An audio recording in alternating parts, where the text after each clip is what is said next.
Boa noite a todos. É uma alegria muito grande poder estar aqui com vocês para nós estudarmos. Eu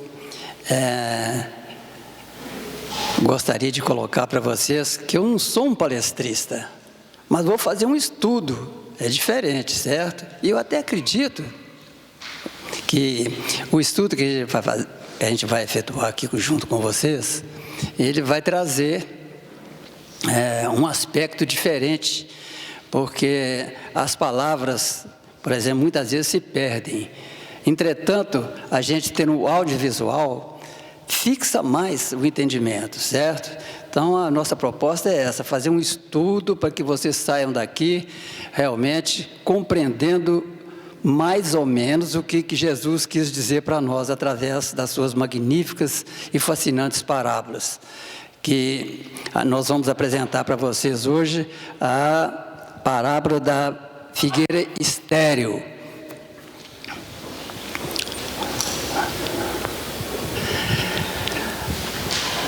Antes de iniciarmos o estudo acerca dessa magnífica parábola proferida pelo Mestre, gostaria de enfatizar por que motivo Jesus costumava ensinar aos seus seguidores conhecimentos através de graciosas e fascinantes parábolas, quando dizia, abre aspas, falo-lhes por parábolas, porque não estão em condições de compreender certas coisas. Eles veem, olham, ouvem e não entendem, pois inútil tudo dizer-lhe por enquanto. Veja bem, quando Jesus colocou aqui que falo-lhes por parábolas, fala-se quem? Eram os seguidores dele, entendeu? Principalmente os seguidores diretos de Jesus, né? Porque nem eles tinham uma condição naquela época de compreender o que hoje nós já temos alguma coisa para compreender, que a doutrina espírita trouxe para nós. Por isso que ele usava as parábolas, que é um meio de não se perder o conhecimento que ele passou para eles, né? Porque ele sabia que num futuro próximo e remoto também, as palavras deles iam se perder, porque iam ser passadas uma a uma, porque ele não escreveu nada. Jesus não escreveu nada. As pessoas ouviram, não é isso? E comentaram e depois escreveram com as palavras deles, o que ele tinha entendido, não que Jesus escreveu. Por isso que ele colocou as parábolas, para que esse entendimento não se perdessem durante o tempo, certo?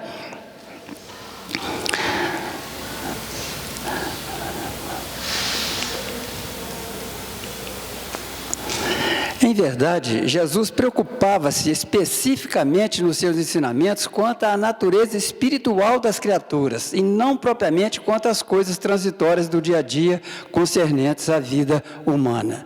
Então, realmente, a parábola é uma comparação, é uma analogia que ele fazia, e ficava velado o conhecimento ali, até chegar uma época igual a de hoje, que nós já temos um entendimento melhor, para que a gente pudesse levantar o véu, para que a gente entendesse realmente o propósito de Jesus. Porque o propósito de Jesus era nos informar, não é isso? Que existia uma vida diferente dessa aqui que nós vivemos aqui, humana. É a vida no mundo espiritual, que hoje, graças à doutrina espírita, nós temos essa certeza absoluta, que é mais do que fé, que isso existe, certo? É essa especificamente o que Jesus queria passar para os seus seguidores naquela época, certo? Através da sua comunicação entrecortada de figuras e ocorrências do mundo físico, ele ativava o conhecimento dos princípios espirituais, mas sem violentar os costumes da época e afastar os ouvintes mais intolerantes. De vez em quando, Jesus se reuniam pessoas para ouvir Jesus falar, mas a grande maioria do tempo, ele falava, passava os ensinamentos dele mais diretamente para os seus seguidores diretos, não é isso? Que eram os apóstolos dele, certo, gente? Então, de quando em vez, ele falava ao público, certo? E ele colocava a parábola exatamente para que o entendimento dele não se perdesse, não se ficasse confundido, certo?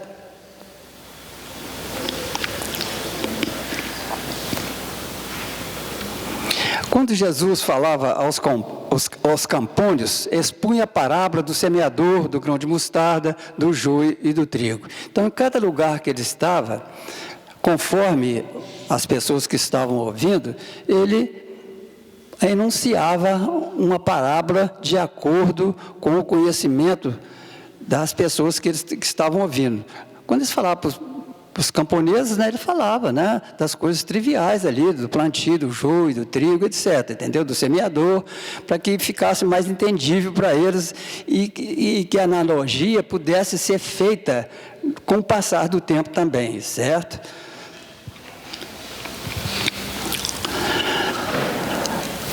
Aos pescadores referia-se à parábola dos peixes. Então, volta novamente. Quando ele estava lá no mar da Galileia, né, a grande maioria dos seus seguidores, né, eram pescadores ali daquela área, então ele juntava, né, muitas pessoas que o ouviam. Então, ele fazia a parábola referente ao conhecimento de cada um da que ele estava enunciando a parábola.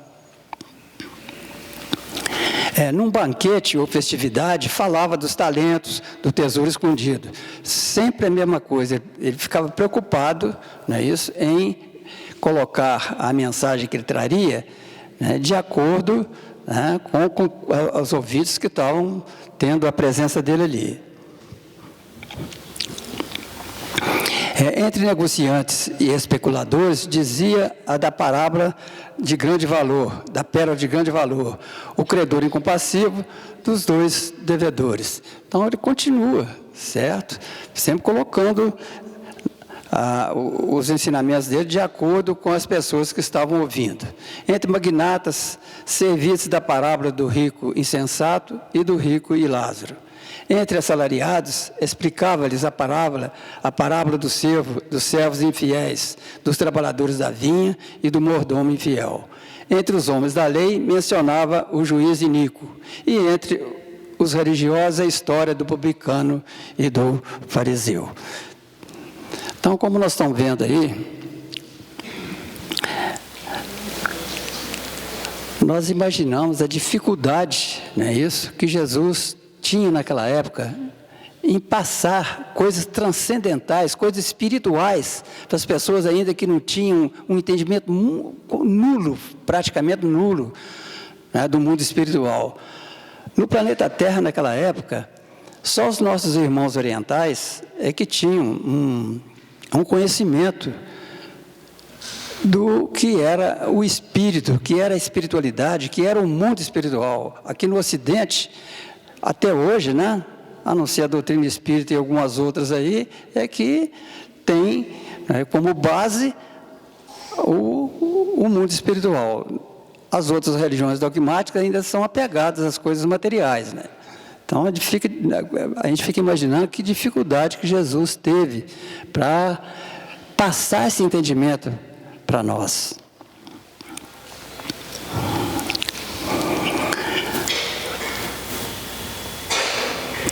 Mas, fundamentalmente, como experiente pedagogo e psicólogo sideral, sabia Jesus que as parábolas seriam o modo mais expressivo e duradouro para comunicar a sua mensagem crística, pois ajustar-se-ia a todas as épocas, latitudes geográficas e até regiões cósmicas.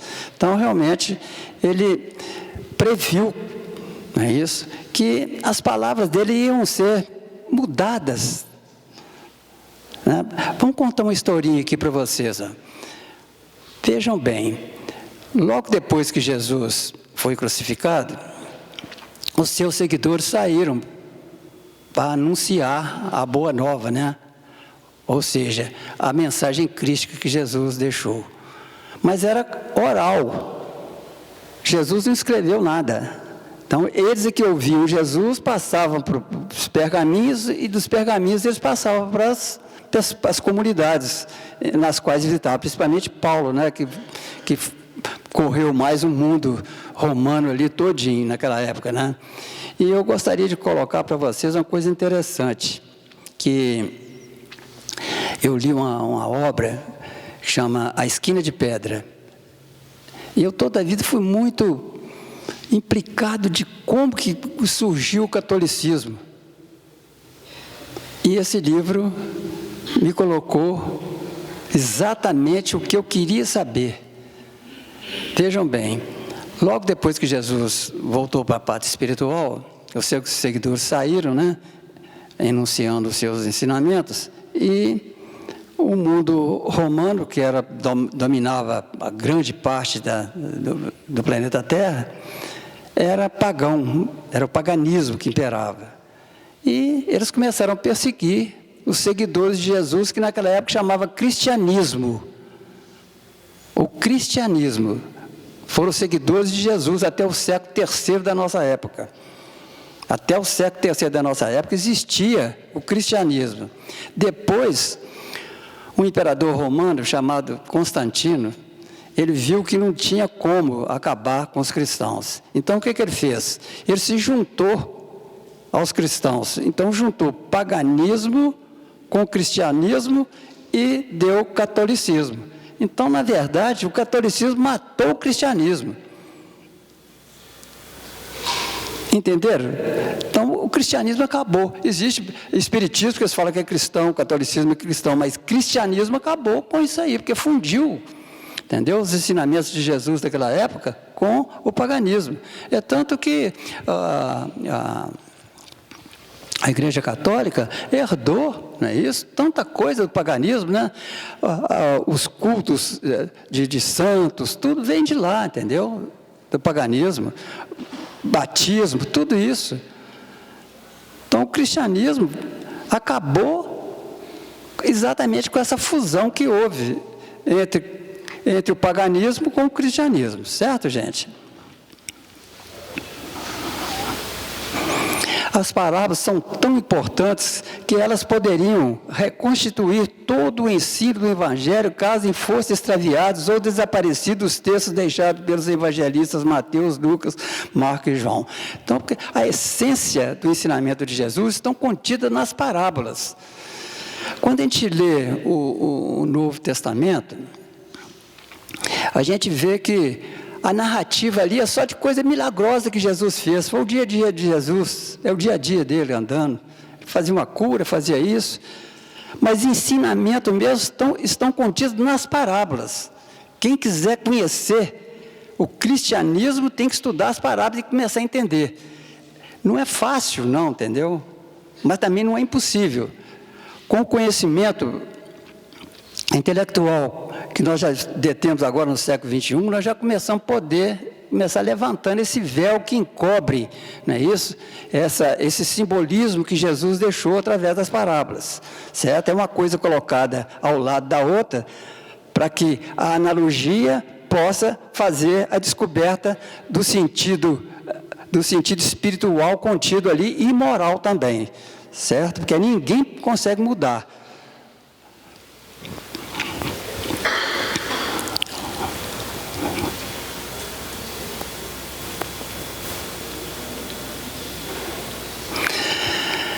Etimologicamente, o significado de parábola é a colocação de uma coisa ao lado da outra, a qual então serve para fins de comparação. Etimologicamente, quer dizer, a origem da palavra parábola, certo? É para efeito de comparação. E tem uma coisa interessante também. Existe uma figura geométrica também que se chama parábola. É uma cobertura, assim, ó. Certo? Então, dá uma cobertura, a parábola dá uma cobertura para a gente de conhecimento. Até isso, esse simbolismo é maravilhoso, com essa palavra que Jesus deixou para nós, que é a parábola. Disse uma espécie de alegoria, porém capaz de envolver algum preceito ou princípio moral que mostre certa semelhança ou analogia entre os fenômenos da natureza e a vida humana com os da vida espiritual. Então, Jesus queria exatamente que nós entendêssemos o que era o mundo espiritual. Porque sem entender o mundo espiritual, esse aqui fica sem motivação nenhuma. Jesus, quando começava as parábolas dele, o reino dos céus é semelhante. O que é reino dos céus? O reino dos céus é o mundo espiritual. O reino dos céus é semelhante, é parecido com o que ele vai colocar ali na parábola, para que a gente entenda mais profundamente.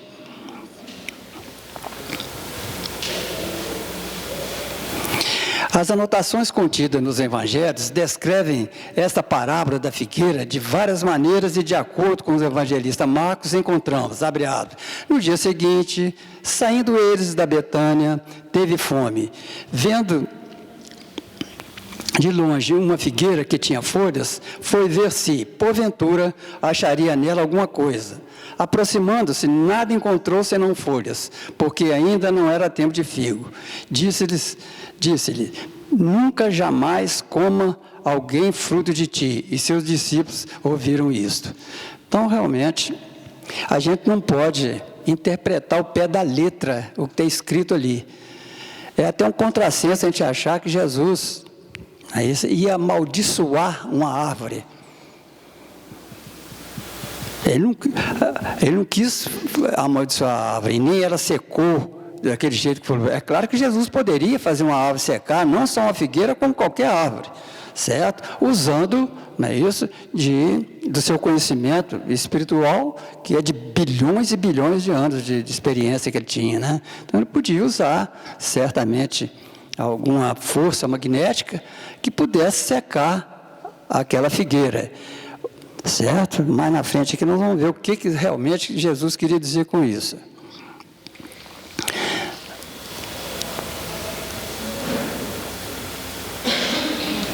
Olha, eu perdi aqui.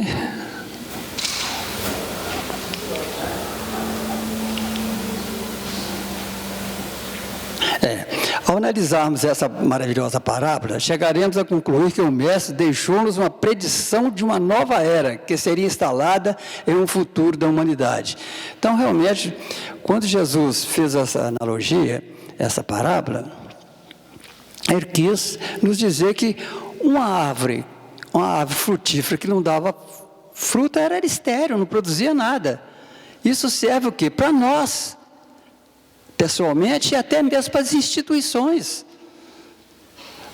Uma pessoa que não produz nada de bom, ela tem que secar mesmo, ela tem que morrer. E as instituições também. Naquela época, por exemplo, era o judaísmo, né, que imperava lá onde Jesus nasceu, lá em Jerusalém. A doutrina judaica era muito semelhante a que é hoje as doutrinas dogmáticas da agora, principalmente a católica, entendeu? Era muito vistosa, dava muita folha, dava muita verdura, mas não dava fruto nenhum comestível, nada que pudesse ensinar a pessoa a viver bem, nada. Então era só por fora, era só uma pessoa vestida ricamente, mas por dentro não tinha nada para mostrar.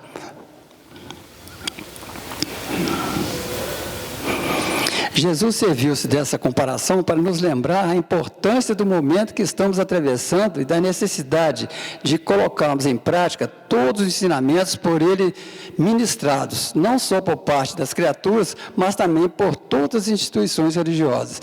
Então, realmente, com o advento dessa doutrina maravilhosa que é o Espiritismo, ela veio clarear as coisas para nós, né? É como se fosse um facilitador. É a mesma coisa que uma fotografia que não foi revelada. O Espiritismo vai revelar as verdades que Jesus quis dizer, para a gente entender melhor. Hoje, lá, antes aqui desse estudo que nós estamos fazendo, lá na outra sala, a pessoa perguntou, não é isso? A dificuldade, né, que se tem de entender a doutrina espírita. Realmente é difícil mesmo. A pessoa tem que gastar tempo, tem que investir. Não é um prato pronto que é oferecido, igual as outras religiões oferecem, né? Ah, Jesus salva, Jesus não sei o quê. A doutrina espírita não, ela exige um esforço pessoal para a gente entender. Porque só depois que a gente entende uma coisa, que a gente vai colocar aquilo em prática para o bem. Fora disso, não tem condição. Fé cega, né, isso não adianta nada. Tem que ser fé raciocinada. A fé que a gente tem que corroborar com a ciência atual hoje. Tem que estar par a par.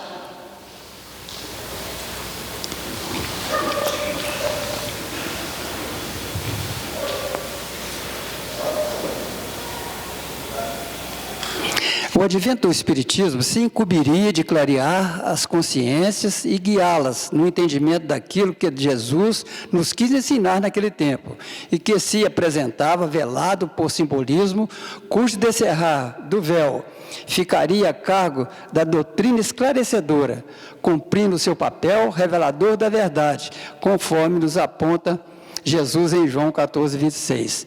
Então, realmente, Jesus colocou: mas aquele Consolador, o Espírito Santo, que o Pai enviará em meu nome, esse vos ensinará todas as coisas e vos fará lembrar-se de tudo quanto vos tenho dito.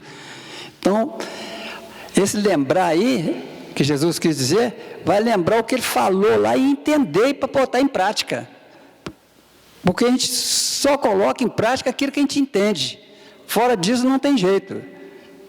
Por isso, ele sabendo que naquela época, nós que morávamos lá certamente, que vivíamos lá naquela ocasião, não teríamos condição nem intelectual para compreender a grandeza do ensinamento que Jesus quis passar para nós. Então, ficaria muito difícil ele, com palavras ditas agora, naquela época, ia entrar num ouvido e sair no outro. Não tinha condição. Esta parábola é, pois, uma exortação à vigilância e à observância da lei, e que estejamos prontos, está entre aspas aqui, porque a nossa volta à pátria de origem, ou seja, o mundo espiritual, virá em momento que ninguém o espera. Então, realmente, gente, quem de nós sabe a hora exata de voltar para o mundo espiritual? E nós temos que estar prontos, ou seja, preparados. Nos nossos estudos aí, eu sempre coloco para as pessoas que estudam com a gente, que a gente tem que ir desencarnando aos poucos, né? Na hora que falece ali não, que morre não, que vai para o mundo espiritual, a gente tem que ir desencarnando antes, desapegando das coisas materiais. Aquela pessoa, por exemplo, que tem muitos bens, que tem vários filhos, ele tem que começar a desencarnar exatamente na herança, entendeu? Devia deixar a herança lá para dividir depois que ele desencarnar, entendeu? Ele divide antes, começa a desencarnar já, para ele não ser pego de surpresa. Já pensou? Você deixa uma fortuna aí para dividir para tantos filhos, aquela brigaiada, a gente que está lá no mundo espiritual, a gente tem acesso a essas vibrações menos felizes que os herdeiros da gente deixam. Então, aquela brigaria afeta sensivelmente o nosso corpo espiritual, nos traz um mal-estar muito grande, nos deixa perturbados, confusos lá no mundo espiritual. Então, é muito importante que a gente entenda que desencarnar, entendeu? Começa agora, enquanto a gente está aqui, não deixando nada por resolver, deixar tudo resolvido, fica muito mais fácil, entendeu? É um facilitador muito grande, por isso que eu sempre coloco, o conhecimento é o maior facilitador que tem para a gente, e a doutrina espírita, isso propicia esse conhecimento, para que nós o desenvolvamos em nosso favor e também do nosso próximo.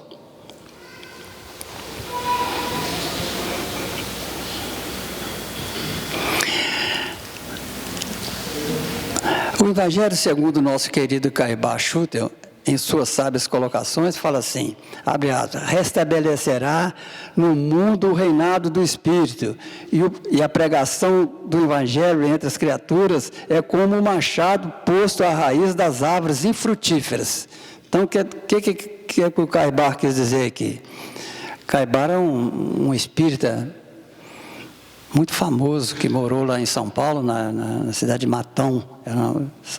Ele tem uma obra muito importante, que até foi citada ali, para que a gente pudesse seguir os ensinamentos dele através dessa explicação da parábola dele. Então, ele foi muito perseguido pela região católica, sabe? Muito perseguido mesmo. Mas ele tinha uma ascendência moral muito grande. Então, o que mais protege a gente, o que faz a gente ser respeitado, é a gente ter moral. A pessoa que tem a moral ilibada, ninguém consegue atacá-lo. Então, realmente, o reinado do Espírito é agora, não é isso? Quer dizer, o Espírito tem que reinar sobre a matéria. A gente não pode ficar nessa ilusão. A gente tem que sair da ilusão e ir para a realidade, ou seja, a realidade nossa é a nossa pátria de origem, que é o mundo espiritual. Queiramos ou não, qualquer hora, qualquer momento, nós vamos voltar para lá. É a nossa pátria de origem.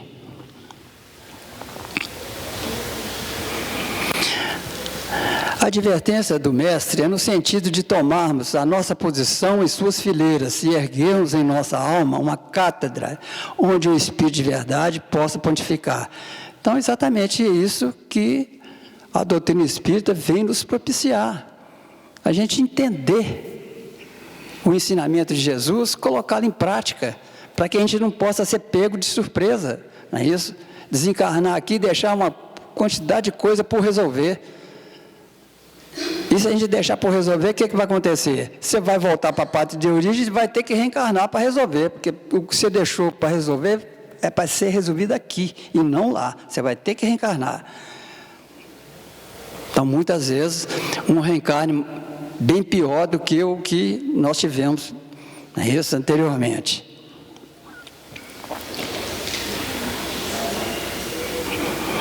Assim, estaremos conscientes de que não seremos colhidos de surpresa quando de nosso desencarne. Foi o que nós colocamos aqui, certo? Seria um contrassenso, nós que somos espíritas, sermos colhidos de surpresa, dado o grande ensinamento, né, na vasta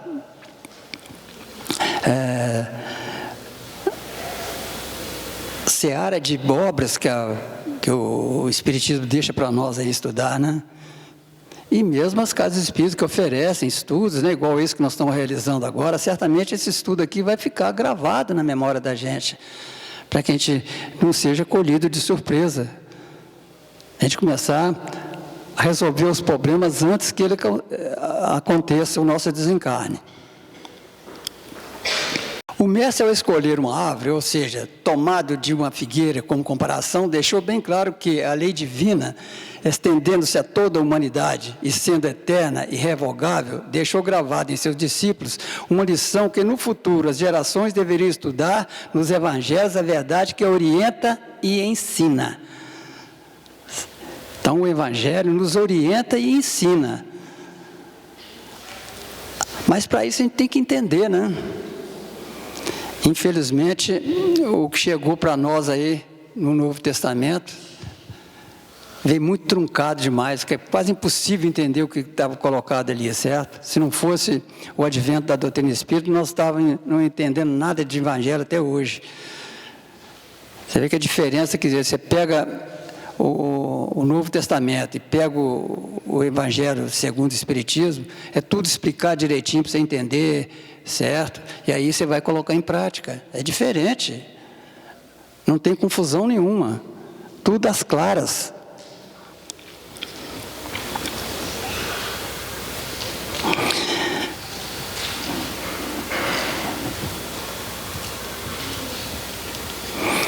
Essa lei que rege na figueira a produção de frutos é a mesma que cobra nos homens a produção de boas obras, ou seja, que procuremos nos esforçar a fim de conhecermos cada vez mais o propósito da nossa reencarnação.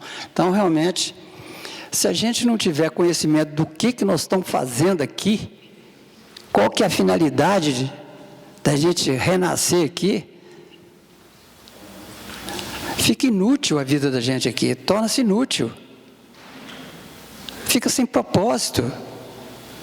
Quando a gente começa a conhecer qual que é o nosso propósito, aí nós procuramos nos melhorar, tanto intelectual como moralmente. Que é o que manda lá no mundo espiritual, é isso, o que prevalece lá. Nós vamos ser respeitados pelo que realmente nós tivemos de moral. Assim como a figueira, precisamos superar a nossa natureza humana, contrariando todos os nossos princípios para alcançar a nossa plenitude espiritual. Ou seja, a gente vai desligando dos modismos que a gente tem aqui, né? Para prevalecer a natureza espiritual da gente, que é a definitiva. Isso tudo do nosso cotidiano aqui, do material, é tudo transitório, tudo acaba. O que prevalece, o que permanece sempre, são as coisas espirituais, certo? São definitivas.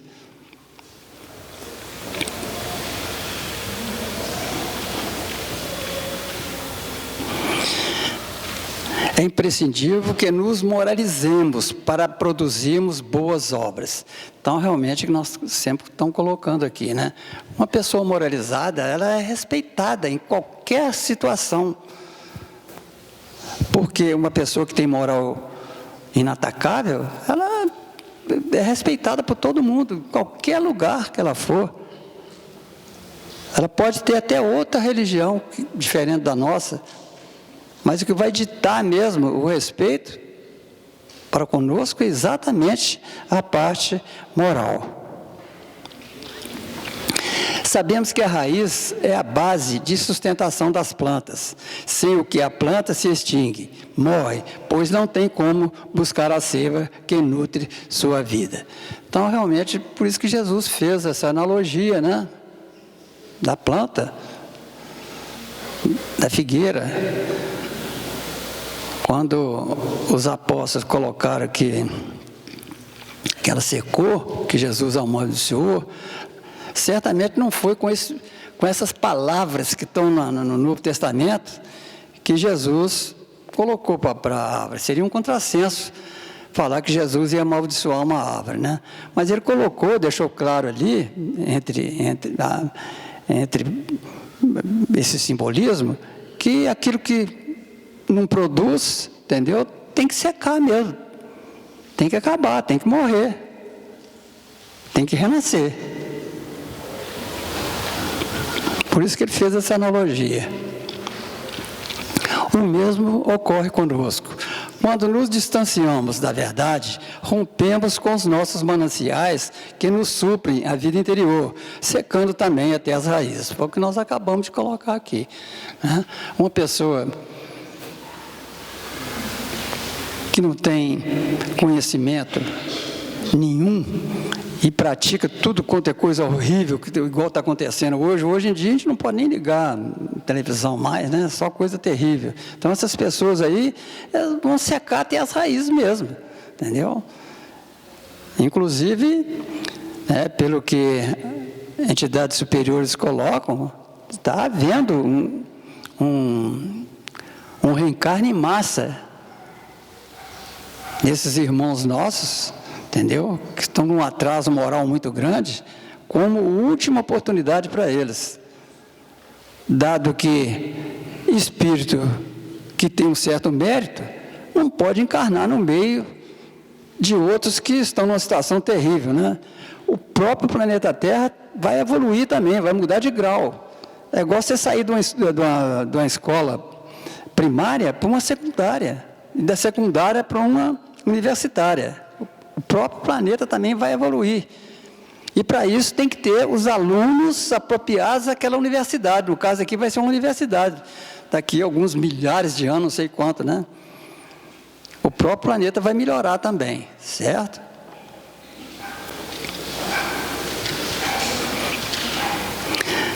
Não temos que esperar momento oportuno.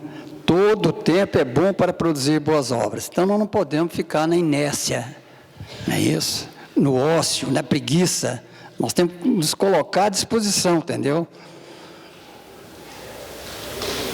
A doutrina espírita é pródiga em nos ensinar que a gente tem que colocar o nosso conhecimento em ação. Todo lugar que a gente puder ser útil é o lugar que a gente deve estar.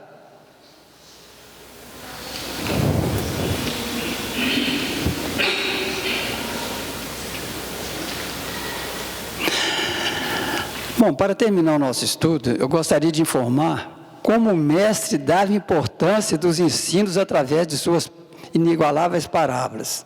Olha só, apenas com referência ao reino dos céus, igual eu coloquei, o reino dos céus é o mundo espiritual. Jesus proferiu 8 parábolas à beira do mar da Galileia, nas quais definiu o modo da criatura receber a vida eterna. Ele definiu isso tudo lá nas parábolas dele.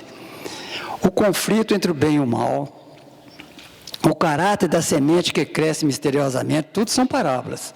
O valor do reino dos céus e o sacrifício do homem em alcançá-lo. Então, realmente, igual eu coloquei, não existe nada de graça. Não existe prato pronto. É preciso que a gente tome a iniciativa da ação para produzir boas obras. E que num futuro muito mais próximo que a gente imagina, ele vai se reverter em nosso próprio benefício.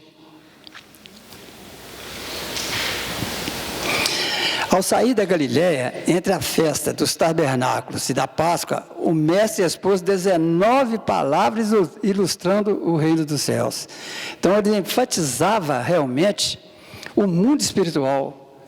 A preocupação dele, preocupação entre aspas, era exatamente passar esse ensinamento, que existia um mundo, não é isso? Imponderável, que a gente não via, mas existia, que é o mundo espiritual, e que hoje a doutrina espírita veio clarear para nós, né, levantar esse véu de ignorância que nós tínhamos até então.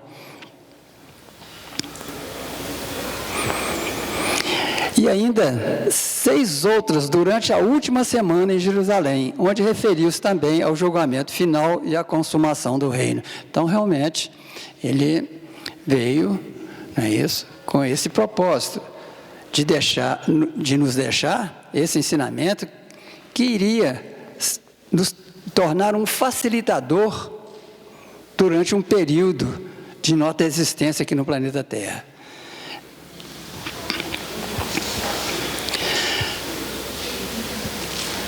Muito bem, eu gostaria de agradecer a atenção que vocês tiveram para comigo e que essa parábola possa penetrar bem fundo em nossos corações e principalmente na nossa mente, para que a gente possa a cada dia ir palmilhando o caminho do bem e alcançando a aventura no reino espiritual. Muito obrigado a todos vocês, paz e amor.